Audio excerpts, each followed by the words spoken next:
Alright, so I just wanted to make a second video on graphing calculators just to clarify a few things for you. If you want to graph a scatter plot, you're going to hit Stat and then Edit, just like we did in Unit 1. The difference here is now we're working with two quantitative variables instead of one quantitative variable.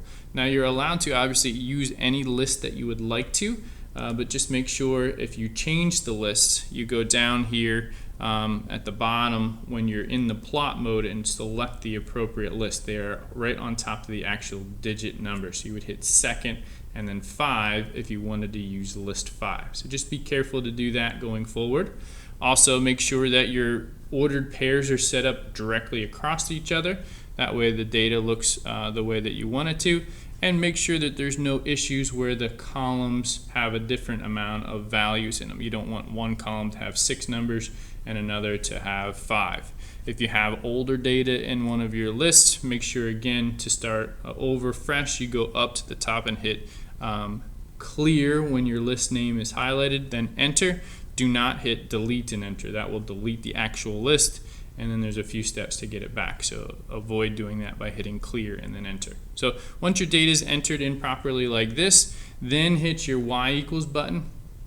Just always double check, especially if you're in pre-calculus or calculus, that there's no algebraic functions in there. If there are, it's going to make your scatter plot look really strange. So clear anything out of there out. Then you're going to hit second and then Y equals. That will bring you to your stat plot menu.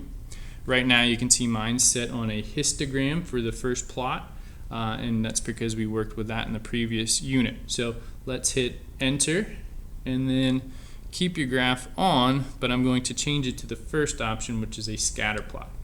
Once you hit enter to select that, you'll notice instead of one list down at the bottom here, now I have two lists. Just make sure your data is organized properly. Most people put the X variable in list 1, the Y variable in list 2, and then they're done.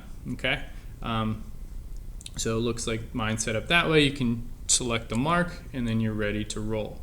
Okay, now there's a couple different ways to graph. The easiest way to graph is just hit zoom and then option number 9 gives you a little rough estimate of what they would think a good window would be for a scatter plot. In the video that we watched recently, you can also hit the window button and adjust it to a scale that is specific to you want. Maybe you want to go by 5s, maybe you want a specific starting and ending point. You can change that in here. Your minimum value you see is on the x-axis is here. The maximum value you see in the window is here. The scale, right now it's scaled by 10s. Maybe you want to go by 5s, maybe you want to go by 20s. If you want to change that, you can just change all these things here. You can do the same thing in the Y direction as well. Okay, so usually when you hit this zoom statistics, which is option 9, it does give you some funky decimals. So if you don't like that, you can adjust the window manually by hitting this. Now if you do adjust your window manually, do not go back and hit zoom 9 again.